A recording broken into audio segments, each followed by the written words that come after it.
En Alemania no se produjo la llamada burbuja inmobiliaria, ni hubo exceso de deuda privada a raíz de la crisis financiera de 2008. La razón, Bausparen, un tipo de financiamiento hipotecario basado en el ahorro. Sobre las posibilidades de este sistema en Chile, habla hoy el economista de la Universidad Alberto Hurtado, Carlos García. Cambia el mundo, Universidad Alberto Hurtado.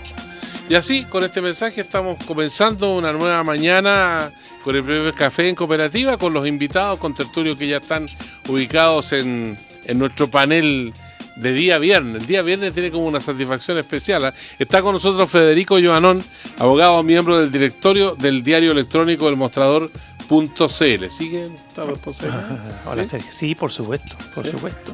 Que uno tiene que preguntar porque de repente la gente la despiden, renuncian. Como en Maipú. Como en Maipú, ¿cómo así? A ver. En Maipú han despedido a unas 40 personas por razones políticas en los últimos días. De este, ¿Sabía? ¿No es noticia ¿Este eso? gobierno? ¿El alcalde? ¿Quién? El alcalde, sí, por no sé, despidió a 40 militantes de la democracia cristiana. Él es demócrata cristiano también. ¿Algo malo habrán hecho? No sé, no, aparentemente no, le había renovado los contratos hacía poco tiempo y de repente decidió que no siguieran.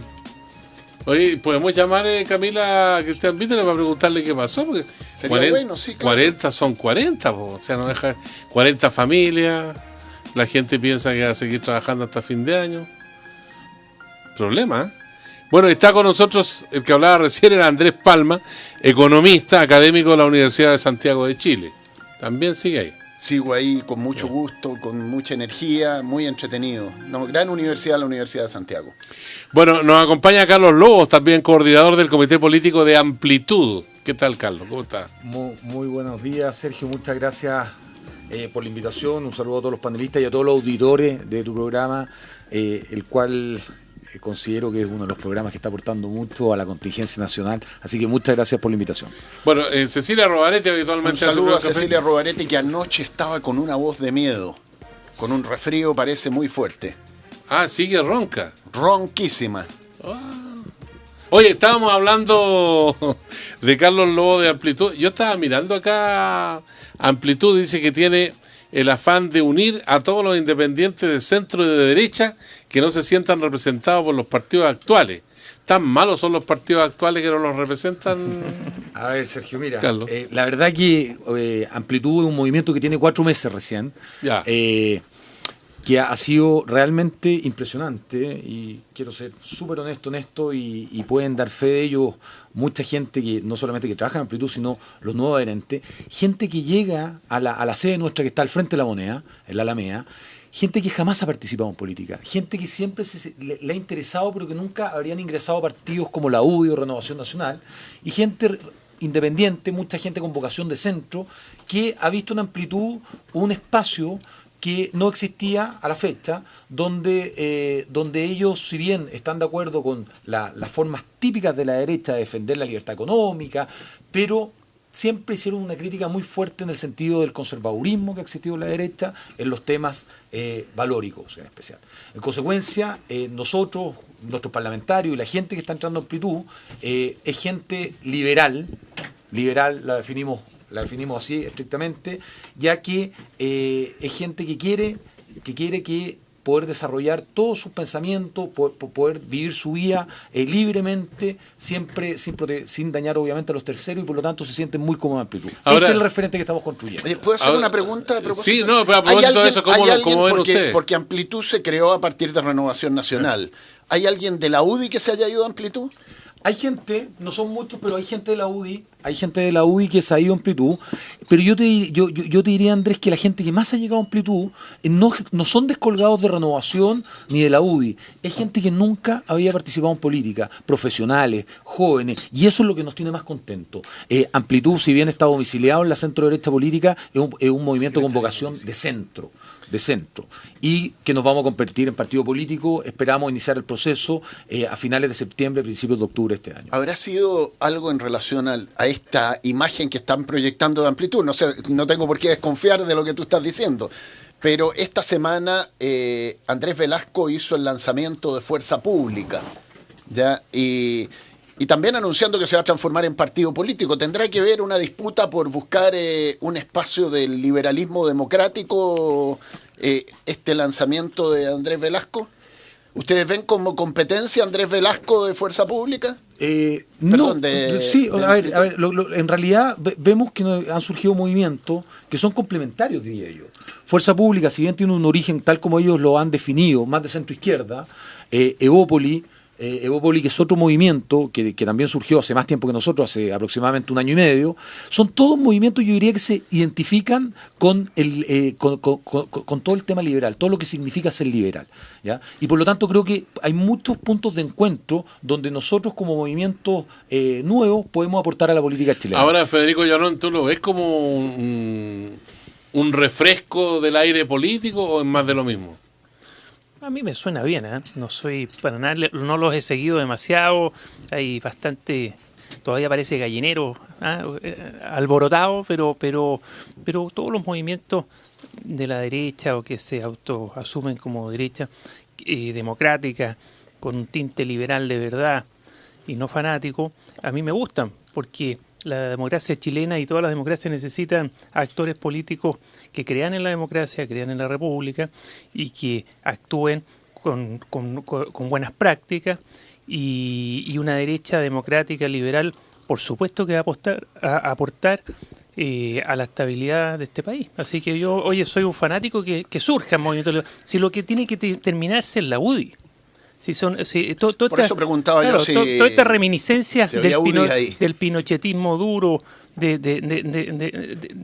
no, o se achican mucho o desaparecen, sino estamos en peligro. Estamos en peligro con sectores reaccionarios que todavía tienen una cuota de poder muy grande. Oye, bueno... Amplitud se ha entendido, voy a aprovechar la presencia aquí de alguien de Amplitud, se ha entendido como el movimiento que respalda la gestión del presidente Piñera. Y todos lo vemos en la política chilena como el movimiento que está detrás de la candidatura a la reelección del presidente Piñera. ¿Qué opinan ustedes de todo el tema del hospital de Puente Alto, esa primera piedra que se puso y después se sacó y al final no había proyecto y todo lo que está pasando en el sector salud? ¿Qué dice Amplitud de eso? Sí, Carlos Lobos. Sí, tal como tú señalas, Andrés, nosotros nos identificamos y somos defensores del legado del gobierno Piñera. A juicio de nosotros en Amplitud creemos que fue un muy buen gobierno, ¿ya? Comunicacionalmente quizás se le pueden hacer ciertas críticas, pero en general fue un gobierno que mantuvo al país de muy buena forma, en especial en los temas económicos, después de un terremoto devastador y de una recesión mundial. Pero entregó el país bajando la economía. Bueno, a ver, hoy día veíamos el 0,6% de inflación, ya el Banco Central esperaba un 0,2%. Todo esto también tiene explicaciones, creo yo, no soy economista, pero creo yo que tiene explicaciones desde el minuto que se anuncia la reforma tributaria hace varios meses ya atrás. Entonces, echarle la culpa al gobierno de Sebastián Piñera de una baja en el crecimiento económico de estos últimos meses, yo creo que tiene más que ver con lo que se dijo en la campaña de Michelle Bachelet, y que se está llevando a la práctica hoy día. ¿Tú no estás de acuerdo con los dirigentes empresariales que dicen que la reforma tributaria recién se conoció ahora, entonces? No, a ver, nosotros en Amplitud... Hay un discurso contradictorio en el mundo empresarial. Yo creo... Dicen la causa del declive de la economía es que se anunció hace mucho tiempo la reforma tributaria. Y dicen, no tenemos tiempo para ver la reforma tributaria y se está discutiendo aceleradamente. Lo que pasa es que... O se conoció hace mucho tiempo o no tenemos tiempo. El anuncio fue hace mucho tiempo, pero se conoció hace poco tiempo. Fue cuando se ingresó el proyecto de ley. Y es así como se ha abierto un debate, y nosotros en Amplitud estamos absolutamente a favor de que se haga una reforma tributaria. Creemos que tienen que existir los recursos, estos 8.000 y tantos millones de dólares, tienen que ingresar a las arcas fiscales para mejorar la educación. Entonces uno no le puede echar la culpa del ciclo económico, de la baja, a algo que estamos todos de acuerdo que el país necesita. Si todos decimos necesitamos una reforma tributaria, el problema es cuáles son las medidas de la reforma tributaria, que las podemos discutir, entonces no le echemos la culpa de la inflación y de la desaceleración de la economía a algo que todos los chilenos estábamos de acuerdo que había que hacer. Todos los chilenos estamos de acuerdo, pero hay dos puntos que me gustaría clarificar. Primero, hasta el día de hoy no tenemos claridad en esos dineros a qué proyecto específico en educación se van a ir. Porque no tenemos proyectos. Tenemos el proyecto del interventor hoy día, pero no tenemos claridad dónde se va a invertir esa plata, en qué proyecto específico. Y en segundo término, hay aspectos de la reforma tributaria que nosotros como Amplitud no compartimos, que estamos en absoluto desacuerdo y creemos que va a ser un freno para la economía del país y va a producir desempleo, ¿ya? Y va a producir desempleo de todas maneras. Me refiero específicamente, impuesto timbre y estampilla. ¿A quién afecta eso? A la clase media. ¿Ya? Eso no afecta a los ricos. El tema del food para la pequeña y mediana empresa. El 95% de la recaudación del impuesto de timbre y estampilla lo pagan menos de 100 empresas en Chile. Sí, pero la cantidad de gente que paga el impuesto de timbre y estampilla, que vive el crédito, la clase media, es absolutamente... ¿Pueden los parlamentarios de Amplitud solicitar una indicación para eximir del impuesto de timbre y estampilla a los más chicos? Bueno, y el tema del food. Pero no dejar de subirlo a los más ricos. No, el tema pero por supuesto, nosotros por ejemplo... El tema del food es un tema de larga discusión. Andrés, nosotros en el tema del food, nosotros queremos que se suban los impuestos a la gente rica de este país. Y por lo tanto el tema del food, nuestra propuesta económica, que la lleva Paul Fontaine, ha señalado lo siguiente, que las empresas que tengan más de 5.000 unidades de fomento de utilidad anuales, ¿ya? Se les pueda permitir reinvertir esos dineros sin que sean gravados. Por lo tanto, nosotros estamos preocupados de proteger a los pequeños y medianos empresarios, no a los grandes empresarios. Oye, Paul Fontaine, el mismo que era jefe del área económica de MEO. Así es. Mira. Oye, Federico, a propósito de toda esta discusión de reforma tributaria y de educación, ¿cómo viste la primera marcha en el gobierno de Bachelet, segunda versión? Se veía potente, ¿no? Segunda versión de marcha y de gobierno. Oye, se veía potente, se veía con ganas, y yo creo que no porque lo diga yo, lo ha dicho todo el mundo, es un mensaje muy clarito a la clase política de que los cambios son necesarios, hay voluntad, hay coraje detrás. Lo que pasa es que hay que consensuar los cambios, tampoco se pueden pasar una planadora, pero todo indica que se necesita una educación con las características que están en la mesa hoy día, ¿no? Y no completamente privatizada, y donde los privados se llevan plata al Estado a la casa. Y eso ya no está el ambiente, no está el mundo para eso. Entonces vienen los cambios, hay que hacerlos bien para no perjudicar la educación. En fin, pero lo veo potente, ¿eh? Y se veía alegre, se veía gente optimista. Obviamente que hay medios que han privilegiado los pequeños grupos violentistas que surgen al final del acto, o casi al final, pero eso no es lo relevante, eso quién sabe quiénes sean. El loco hay en todos lados, hasta infiltrados puede haber, quién sabe, pero lo importante fueron esas 80 o 100.000 personas en la calle, ¿no? Potente me pareció. Ahora hay una presión sobre el ministro Izaguirre de los estudiantes, que dice que incluso van a recurrir a la Contraloría porque no ha investigado el lucro. O sea, ¿hay otro elemento ahí que está flotando en el ambiente, Andrés Palma? Yo creo que, primero, la manifestación de ayer fue una manifestación hermosa, grandiosa, muy potente. A mí me llamó la atención también, y lo destaco, la participación de parlamentarios. Yo creo que es primera vez que en las marchas estudiantiles, en este ciclo de marchas estudiantiles, participan parlamentarios. Antes lo hubieran escupido, en cambio ahora se incorporaron. Claro, algunos ex dirigentes, pero otros que no habían sido vinculados, Gaspar Rivas, ¿no es cierto? A mí me parece eso muy bien también. Yo creo que no hay contradicción, como en algún momento se planteó, inclusive por algunos amigos míos, entre estar en la calle manifestándose por algo como la educación o la salud pública, ¿ya? Y estar en una coalición de gobierno. El gobierno quiere hacer estos cambios, quiere los mismos cambios que los estudiantes, y por lo tanto es algo muy proactivo. Yo creo que en ese sentido la marcha respalda lo que quiere hacer el ministro Izaguirre, porque le da fuerza a la posición de que hay que hacer cambios profundos en la educación, y que esos cambios profundos van en un sentido que lo tenemos claro. Es cierto que no tenemos los proyectos.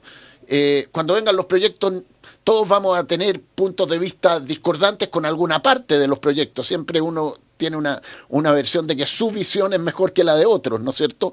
Pero el proceso de diálogo en el que está el ministro Izaguirre y este proceso de movilización de los agentes de la educación, a mí me parece que es importante para que ese proceso llegue a buen puerto. O sea, no fue un dolor de cabeza para el gobierno, salvo los incidentes donde... No, por el contrario, el gobierno es el gran ganador, pues, ¿no? el gran ganador de la marcha de ayer fue el gobierno y está bien, pues si tiene apoyo popular para hacer esa reforma. Tiene que saber hacerla bien. Ahora toca. Sí, Carlos Lobos. Yo con respecto a ese tema, creo, hoy día escuchamos en la mañana en la prensa, el tema de que los jóvenes están ya señalando, los dirigentes estudiantiles, están señalando que hay un poco de incertidumbre, incluso se están burlando el ministro Izaguirre, le cantaba la canción Nunca quedan mal con nadie, ¿ya? Indefiniciones respecto a ciertos temas, ¿ya? Yo creo que está bien lo que dice Andrés, o sea, los proyectos hay que trabajarlos, hay que presentarlos bien, pero debiese haber un proyecto quizás no de ley escritos, pero sí tener claro qué vamos a hacer nosotros con el tema de municipalización. ¿Va o no? Con el tema del lucro. ¿Van a poder existir personas jurídicas, ¿ya? Que puedan administrar colegios con alguna ganancia ética, como se ha señalado, o vamos a eliminar absolutamente el tema del lucro? O sea, esas definiciones yo creo que faltan, y los estudiantes se las están pidiendo al ministro Izaguirre, y sería bueno que se empezaran a definir esos temas. Ahora, la cuestión del lucro a nivel de la educación superior es tan evidente con esto de empresas incluso transnacionales que se compran universidades con la cartera, como cuando se vende el banco, claro, la cartera de clientes, que en este caso serían los pobres chiquillos que... Es un conjunto de deudores que tiene firmados compromisos y que no pueden dejar sus estudios en la mitad tampoco. Entonces, es como vender un banco, es una cartera de clientes, y eso muestra que hay lucro en los establecimientos de educación superior, eso no cabe ninguna duda. Ahora, yo he escuchado en algunos. O sea, sí, no en todo, evidentemente no en todos, pero hay sí, en el... Existe. Me refería al conjunto, digamos. Ahora, ayer alguien decía acá en el panel que esto de haber puesto la intervención, digamos que habría sido la etapa final de un proceso, antes tendría que haberse establecido una institucionalidad de control mucho más estricto y todo eso, es tan urgente porque hay universidades que están en riesgo de caer en la bancarrota, ¿eh? Bueno, claro, si cada vez que quitan una acreditación ocurre eso. Y hasta ahora el Estado no tiene herramientas concretas para acudir a socorrer a los estudiantes que están endeudados, que están en una universidad y han arriesgado, y en fin, han estudiado. Y esto le da herramientas. Yo creo que es lo mínimo que un Estado que acredita o quita acreditaciones tenga las herramientas para que haya una continuidad de la institución a la cual le quita la acreditación, porque si no, lo único que pagan el pato serían los estudiantes, ¿no? Bueno, hay chiquillos todavía de la Universidad del Mar que andan flotando por ejemplo, ahí tenemos una respuesta. Pero imagínate que ya sea inviable la Universidad de las Américas después que le quitaron la acreditación. Como está siendo inviable la Gabriela Mistral. Por ejemplo. Ha perdido alumnos, ha suprimido programas de extensión. Que un Estado que permitió eso, y que ahora no lo quiere, pero lo permitió, tiene que hacerse cargo de eso, ¿no? Y tiene que tener las herramientas. Entonces, es lo más razonable, me parece. No, el detalle de la ley no la conozco, pero el principio de que haya una intervención escalonada hasta llegar a un verdadero interventor y con las herramientas para sacar adelante esa casa de estudio y reinventarla, bienvenido sea, ¿no? Y eso también va a ocurrir Andrés Palma. Porque es cierto que no está el proyecto de ley, pero en el programa de Michelle Bachelet está bastante precisado cómo terminar también con el lucro en los establecimientos subvencionados. Y eso probablemente va a significar que cuando empiece a aplicarse esa norma, ¿no es cierto? Porque tienen que transformarse en corporaciones sin fines de lucro los establecimientos que son hoy día particulares subvencionados. Cuando empiece a aplicarse eso, también va a empezar a ocurrir lo que con las universidades. O sea, una escuela, un sostenedor, no son muchos, pero los sostenedores que tienen grandes consorcios, en el momento en que se tengan que transformar en corporaciones van a decir, bueno, yo antes voy a retirar mi plata de aquí, seguramente. Entonces el Estado va a tener que actuar sobre esos establecimientos interviniéndolos también. Yo creo que es importante la ley que se ha enviado. Es cierto que no es la más importante de todas porque la reforma educacional tiene que tener otro contenido, pero es una ley indispensable. Instrumental indispensable. Oye, bueno, a todo esto, lo que se necesita para hacer los cambios de educación es un argumento que todos comparten, aunque no estén de acuerdo cómo se pretenden llevar a cabo estos cambios, se requieren recursos. Está hablando de 8.200 millones de dólares. La reforma tributaria, ¿cómo la ven ustedes en el Congreso? Porque resulta que el afán del gobierno es que se apruebe la idea de legislar y que comience la discusión en el Parlamento antes del 21 de mayo, pero los tiempos... Se va a despachar de la Cámara de Diputados la próxima semana, entiendo yo. O sea, antes del 21 de mayo. Y tienen los votos. O sea, a ver, en esta reforma, que son dentro de las 3 ejes más importantes del programa de la presidenta, y que es la primera reforma, es precisamente la única que tiene los votos, porque los otros tienen rangos constitucionales que necesitan los votos de otros sectores políticos. En este caso, la Concertación lo puede hacer. Pero creo yo que se está abriendo el debate. Se está abriendo el debate. Hay una encuesta, salió hace un par de días, CAEM, bajó 10 puntos la aprobación a la reforma tributaria, bajó un 52, un 42%.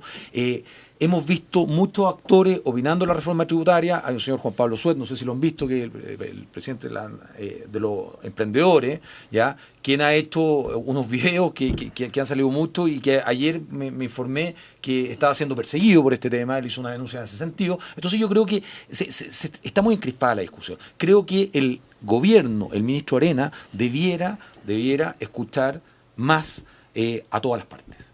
A todas las partes. Acá es una reforma muy importante para Chile, la reforma tributaria más importante que se ha hecho en décadas. Por lo tanto, tiene que ser una reforma que por lo menos tenga ciertos consensos. Yo creo que se tiene que abrir, que haya consenso. Se tiene que abrir a los temas que afectan a la clase media. Y sin duda los temas que afectan a la clase media son el tema del IVA a la vivienda, el tema del FUT de la empresa chica, porque nosotros, repito, estamos a favor de que a las grandes empresas se les suban los impuestos, ¿ya? Pero hay que proteger a las pymes. Y el tema del impuesto de timbre y estampilla.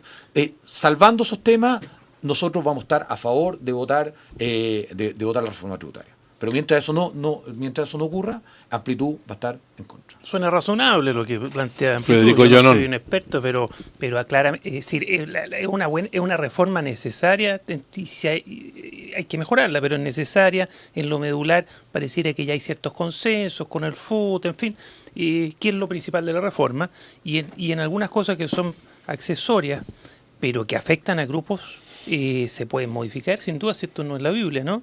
Y mientras más amplio el apoyo a la reforma tributaria, si está Amplitud y otros sectores de derecha, más la Concertación, te garantiza una reforma para los próximos 10 años, 20 años, como tiene que ser la reforma tributaria. No puede haber reforma tributaria en todo gobierno, porque eso es la inestabilidad que no ayuda a nadie, ¿no? Bueno, y toda esta catástrofe que anuncia el ministro del gobierno de Piñera, Felipe Larraín, en el sentido que las pymes se van a ver afectadas, que el empleo, que la inversión y todo eso, ¿qué pasa con eso? Sí, cara, campaña de terror eso. En esas discusiones yo siempre recuerdo a Jaime Esteves, que era diputado Andrés Palma. El año 90, éramos diputados juntos, cuando estábamos discutiendo la reforma tributaria, cuando estábamos discutiendo la reforma tributaria que envió el presidente Elwin con el ministro Foxley, y se decían estas mismas cosas. 1990. Primer proyecto de ley, el segundo proyecto de ley que se discutió en el Congreso Democrático fue la reforma tributaria. El primero fue la suspensión de la entrada en vigencia de la ley de pesca, y después fue la reforma tributaria. Y se decía exactamente lo mismo. Viene la catástrofe, lo decían los economistas de la dictadura, digamos, ¿ya? Lo defendía el ministro... ¿Alejandro Foxley? No, el ministro Foxley, pero también el ministro Larraín, porque el ministro Larraín entonces era partidario de la reforma tributaria que se presentó en ese momento, igual que el senador Sebastián Piñera, que llegó a un acuerdo sobre el tema. Pero se decía lo mismo. Pero Jaime Esteves decía, miren, tenemos que cuidar, porque los afectados de verdad por la reforma tributaria van a encontrar una viejecita que vive en una casa miserable que en realidad le afecta a la reforma tributaria, ¿ya? Entonces van a decir, esta reforma tributaria afecta a la viejecita que vive en una casa miserable. Y yo, cuando dicen aquí, oye, las pymes, ¿cuántas pymes? Yo me dedico a preguntarle a la gente que tiene pyme, ¿cuántos tienen FUT? Yo todavía no encuentro alguno que tenga FUT. Eso es muy raro que tenga FUT. Yo todavía no encuentro uno que tenga FUT. O sea, mediana empresa sí. El mostrador tiene FUT. Mediana empresa sí. Ya, claro, mi mujer me dice, oye, yo por un tema contable, este año, el año pasado, terminamos con un FUT miserable. Claro, pero no es un FUT, es que no retiraron todo lo que se puede retirar de utilidad, etcétera. Pero las pequeñas empresas no tienen FUT. El FUT lo tienen las grandes empresas. Aún los emprendedores que dicen son una pyme. Claro, una sociedad de inversión entre un médico y su señora es una pyme.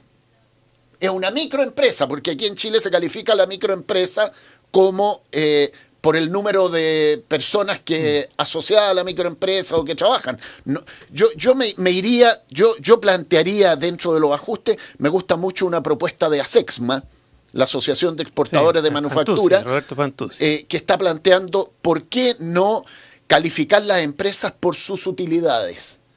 Entonces, claro, una sociedad de inversión puede tener una utilidad gigantesca y aparece como pyme y el Estado tiene entonces que aplicarle ahora beneficio. pareciera, Andrés, que el tema está en Federico Jonón. El FUT.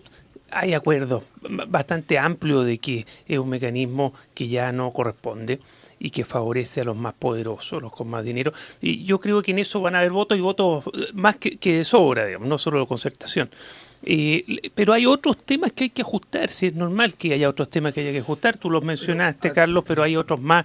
No me quiero meter en el detalle, que es muy aburrido, pero es normal que en una reforma haya que ajustar cosas, pero lo importante es llegar a consenso lo más amplio posible. Nunca va a haber completo consenso, el exministro Larraín nunca va a estar de acuerdo, pero el punto es que sea un consenso lo más amplio y que se logren los dos grandes objetivos de una reforma tributaria. Señores, llegó la hora de los mensajes para que todo el mundo escuche. GAES, líder mundial en corrección auditiva y presentes en todo Chile, brindan un servicio profesional y cercano para que las personas con pérdida auditiva escuchen y vivan mejor. Agenda tu chequeo auditivo gratis en gaes.cl. Nivea Invisible Black and White protege los colores de tu ropa del blanco al negro. Si protege los colores extremos, protege cualquier color al final. Clínica Avan Salud es una clínica cercana de excelencia con una calidad certificada por su acreditación.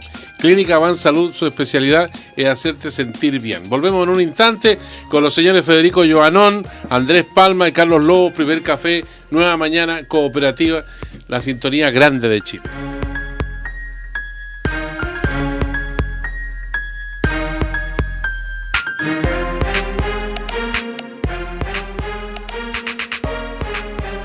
GAES, líder mundial en corrección auditiva y presentes en todo Chile, brindan un servicio profesional y cercano para que las personas con pérdida auditiva escuchen y vivan mejor. Agende su chequeo auditivo gratis en gaes.cl. Nivea Invisible Black and White protege los colores de tu ropa del blanco al negro. Sí, protege los colores extremos, protege cualquier color. Clínica Avan Salud es una clínica cercana, de excelencia y con una calidad certificada por su acreditación. Clínica Avan Salud, su especialidad es hacerte sentir bien.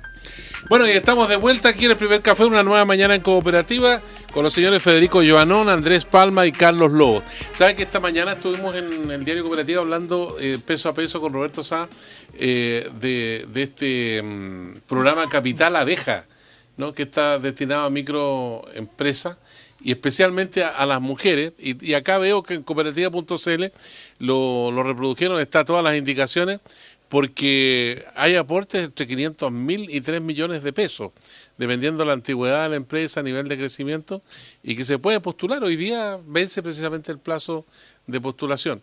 A propósito de estas microempresas... Sí, pues, ¿a qué hora vence? Nosotros lo contamos acá, digamos, como que vence hoy día, pero ya estaba de antes instalado de que estaba en desarrollo esta iniciativa. Esta es una iniciativa que ha dado bastante resultado, pero debería ampliarse más. Y hay otro elemento que me gustaría que ustedes tocaran en relación con la productividad. ¿Por qué Chile mantiene bajos niveles de productividad? O sea, el rendimiento de la gente cuando trabaja no es el que se espera en relación con economías del primer mundo, por ejemplo, a pesar de que hemos tenido periodos que son bien dinámicos en la economía, en que hemos tenido una baja inflación y un buen crecimiento. En la primera época, por ejemplo, en la etapa de la democracia, hubo crecimiento hasta el 7% en la economía. Yo entiendo que hoy día, Andrés Palma. Hoy día a las 10 de la mañana la presidenta Bachelet va a anunciar un rediseño o un programa, no tengo claro el contenido, sobre el tema de la capacitación laboral. Y hago mención a esto porque el tema central de la productividad está asociado a la capacitación laboral. Y en Chile hemos tenido históricamente malos sistemas de capacitación laboral. O sea, la educación que entregamos en Chile, cuando decimos no tenemos educación de calidad, no tenemos una educación de calidad que conduzca a títulos universitario o a la educación superior. Pero es peor, salvo un conjunto de establecimientos que son 60 o 70 establecimientos en el país que entregan muy buena formación técnica, muy buena capacitación para el trabajo, ¿ya? Pero el 40%, el restante 40% de los establecimientos que se supone que son técnicos profesionales, en realidad no entregan capacitación laboral.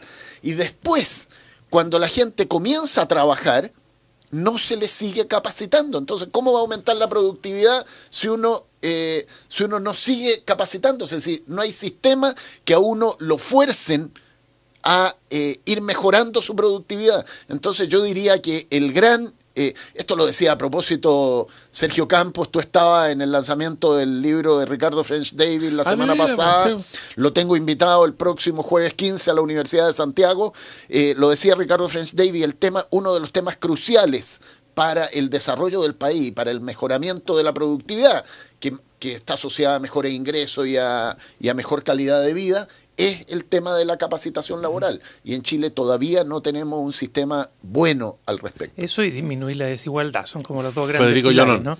Ahora tú hablaste de que fuercen a ir, usaste esa palabra que es fuerte. Yo creo que tiene que haber estímulos para que la gente se siga capacitando más que obligarla, pero hay formas de estimular para que la gente quiera perfeccionarse y eso favorece a toda la sociedad. Es que yo soy partidario del voto obligatorio también. Y que hay un elemento, fíjate que históricamente, por ejemplo, ha sobrado plata de los recursos del Estado para capacitación, porque creo que Roberto Fantuzzi, si mal no recuerdo, alguna vez dijo que los empresarios, algunos empresarios, temen muchas veces capacitar a sus trabajadores porque piden más sueldo o se van para otra empresa. Entonces dice, eso es un problema. Eso es la suma cero, oye, la mediocridad misma. ¿Sí? Y es real, o sea, siempre sobran recursos, pero el tipo, yo quiero apuntar Andrés Palma. El tipo de capacitación, cuando se dice, tuve una reunión con gente de la Konrad Adenauer en la Universidad de Santiago ayer o anteayer, y hablamos entonces de la educación dual alemana, que para todo el mundo ya es como el paradigma de la buena educación. La educación dual alemana es que a ti te capacitan como un técnico, digamos como un técnico manual, estoy haciendo la figura del técnico manual, como un técnico al mismo tiempo que tú te estás formando para poder seguir en una profesión. Y tú te capacitas en la empresa y si todo el mundo está capacitado, entonces el empresario no va a tener miedo de que se lo levanten para el otro lado, porque en realidad como va a ser más productivo, va a ganar más plata, va a pagar mejores sueldos. Pero hoy día, ¿qué es lo que ocurre en Chile? Que los que tienen la demanda por capacitación técnica y hacen capacitación técnica a sus trabajadores son las grandes empresas mineras, que compiten a nivel mundial, ¿no es cierto? Entonces, claro, el trabajador de la construcción se va a la minería, y la construcción entonces le quita el trabajador a la agricultura, y la agricultura se queda sin trabajadores con un poquito más de habilidad. Pero es un problema que tenemos en el país, ¿ya? Y eso es una realidad. Entonces, claro, el empresario mediocre dice, yo no voy a capacitar a mis trabajadores porque si los capacito se me van a ir. Pero el empresario que tiene el verdadero emprendedor tiene que capacitar a sus trabajadores y tiene que tener una buena relación laboral y que sus trabajadores estén organizados y estén informados de las características de la empresa. Esa es la situación de una buena empresa. Ahí tocaste un talón de Aquiles con respecto a la sindicalización en Chile, es del 8% nomás, el resto de los trabajadores no está sindicalizado. Sí. Perdón, Sergio, yo complementando un poco lo que Carlos Lobos, lo que estaba señalando Andrés. Es muy importante que el gobierno, ya el Estado, facilite a la empresa todos estos cursos de capacitación, todos estos programas de capacitación, porque yo comparto el juicio que está lleno también de empresarios mediocres que tienen temor de que sus trabajadores al capacitarse se les puedan ir, ya no sé si está lleno, pero existen, no, pero hay mucho que se puedan ir o que lo empiezan a apretar para que le suban el sueldo, ya cuestión que en definitiva lo que trae como consecuencia es que la mano calificada esté toda hoy día en la minería y se hace ese círculo vicioso que tú señalabas. Ahora, con respecto a lo que decía Sergio, el tema de la sindicalización en Chile, Yo, a ver, los niveles mundiales de sindicalización no estamos tan lejos tampoco. Es baja en Chile, es bajo el nivel de sindicalización, pero en países desarrollados y en países vecinos nuestros son de niveles similares. Yo no me asustaría tanto con ese tema, para nada.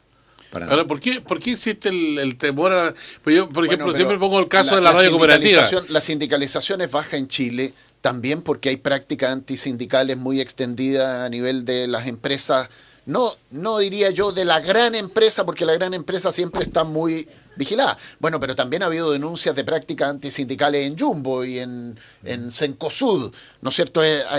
Se ha señalado como el paradigma de las prácticas antisindicales en Jumbo, Cencosud. Está el tema del multiroot, que se utiliza para evitar que pueda haber un único sindicato. Hay un proyecto de ley que ha anunciado la ministra del Trabajo para resolver esto. Hubo un proyecto anunciado por la ministra Matei que no se concretó. O sea, el tema del multiroot lo tenemos hace tiempo en agenda. Frescura mayor. Eso, que es una frescura mayor y lo tenemos en agenda, y eso impide muchas veces que se organicen sindicatos. Pero el tema más delicado de por qué no se organizan sindicatos es porque si tú no estás en un sindicato tienes los mismos beneficios que el sindicato.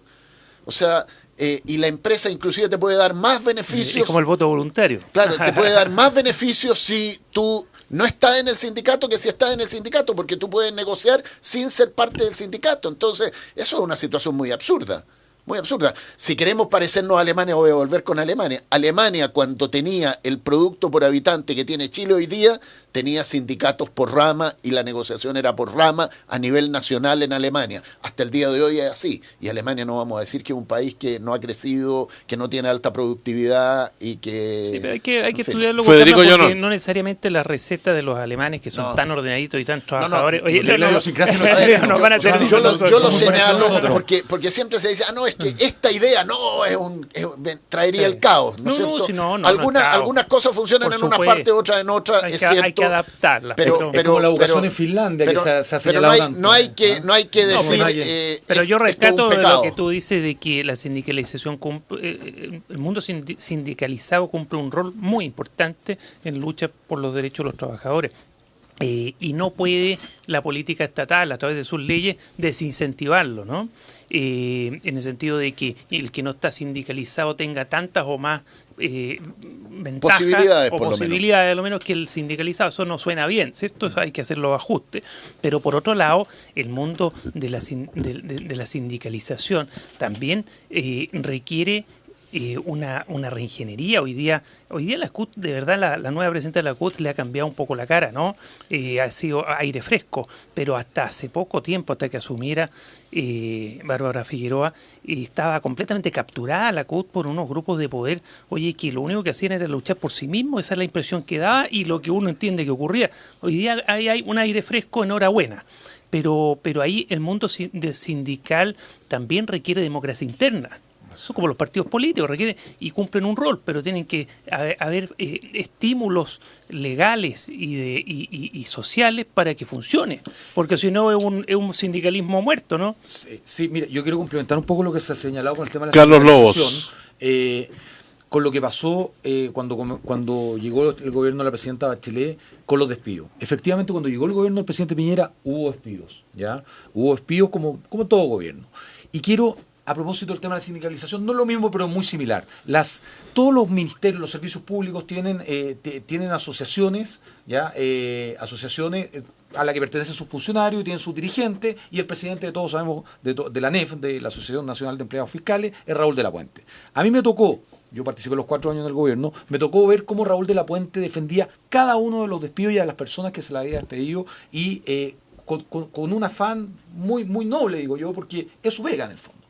Pero no ha pasado lo mismo, y quiero ser súper enfático, no ha pasado lo mismo con la cantidad de despidos que se han dado en este gobierno.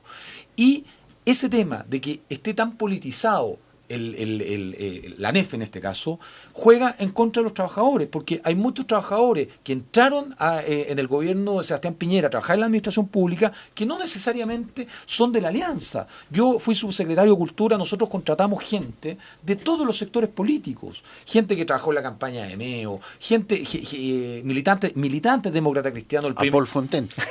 A Paul Fontaine, el coordinador legislativo nuestro que contratamos cuando llegamos era un militante demócrata cristiano. Entonces, a toda esa gente gente que se ha sacado, ya la ANEF no ha hecho nada por defenderlo. Y eso a mí me causa realmente un dolor, porque veo que no se está actuando justicia. Eso quería dejarlo claro. Oye, tengo acá varias observaciones que hacen los auditores que están escuchando el primer café una nueva mañana en Cooperativa, otros lo están viendo.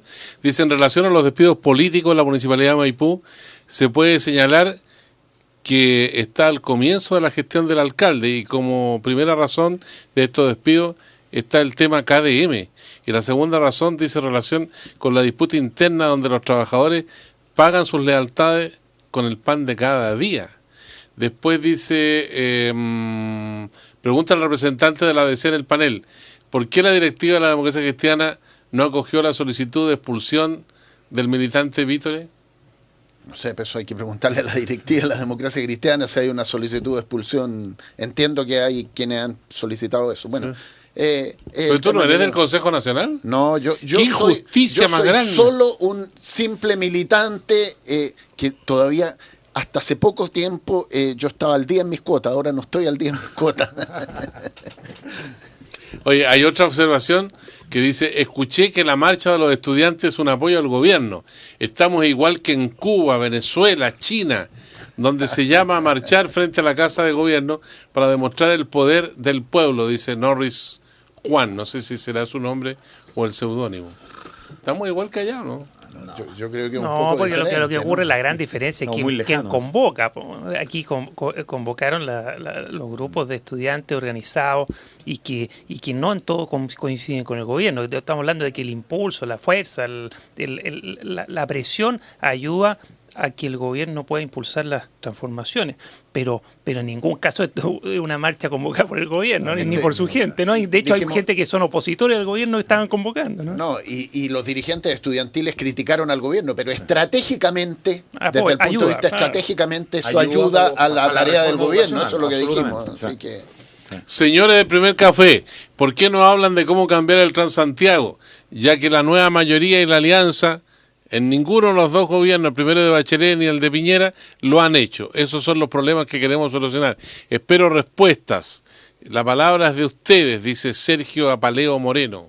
Yo uso el Transantiago y encuentro que está...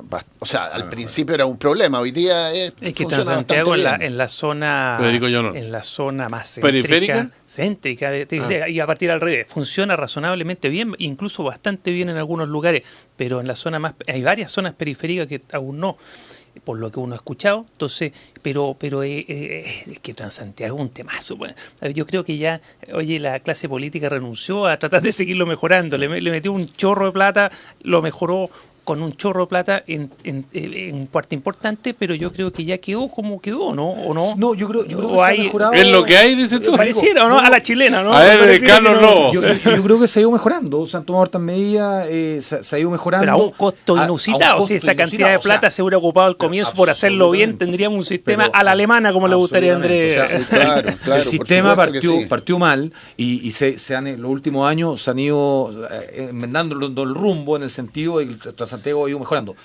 Como tú señalas, Federico, en las zonas periféricas yo creo que es donde hay que seguir hincando el diente, ¿ya? Y mejorarlo. Porque no puede ser que la gente más pobre siga pagando el pato. Sería horas y horas de transporte. Subsidiando, además el Estado tiene un subsidio pero de millones y millones de dólares al Transantiago, cuestión que no estaba prevista en los planes iniciales. Sería interesante hacer una encuesta a la presidenta Bachelet, al exministro Velasco Andrés, al exministro Velasco Belisario, al exministro Espejo, que hoy día es diputado, y al exministro Vitrán, que eran de Transporte y de Obras Públicas.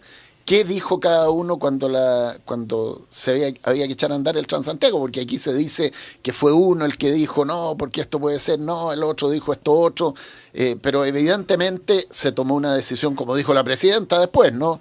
Que no fue la mejor decisión en su momento. Hasta Zamorano salió trasquilado. Sería interesante saber quiénes son los que opinaron en un sentido y en otro sentido. Bueno, por lo menos se anunció ayer por la presidenta de la República que vamos a tener metro hacia San Bernardo y hacia el norte por Quilicura también. Eso. Bueno, la red de metro siempre ayuda, ¿cierto? A pesar de que por lo colapsado se está extendiendo bastante ya, ¿no? Sí, la línea 3, la línea 6, uno ve que hay avance. Se ayuda, da certeza en los transportes, de los horarios. Bueno, hay que tratar de escaparse del horario pic. Y comprar los trenes para no ir tan apretados. Pero es un aporte, por supuesto. Estamos llegando al final, 30 segundos para cada uno, hablen ahora o callen para siempre. Andrés Palma, 30 segundos. Callamos para siempre, ¿no? No, yo creo que un tema que va a aparecer con mucha fuerza, hoy día en la mañana entrevistaban a los senadores por Santiago, es el tema de la salud.